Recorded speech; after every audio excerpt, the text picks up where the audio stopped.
ఇంకా IPL matches start అవబోతున్నాయి. Betting రైలు అందరికీ పండగానే చెప్పొచ్చండి.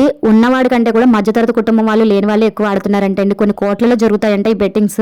అండ్ నెక్స్ట్ ఇంకొకటి ఏంటంటే ఉన్నవాడికి వచ్చినా పోయినా వాడికి ఏం పెద్ద రెండు ఈక్వల్ గానే తీసుకుంటారు. కానీ మధ్యతరగతి కుటుంబం వాళ్ళు లేని వాళ్ళు ఏంటంటే వాళ్ళ దగ్గర అన్ని ఉన్నదంతా ఊడ్ చేసుకుంటున్నారు తప్ప ఏమీ ఉండదండి. ఫస్ట్ ఇది రావడం వస్తుంది, కానీ తర్వాత ఇంకా పోవడమే తప్ప వచ్చే ఛాన్స్ 1% కూడా ఉండదు.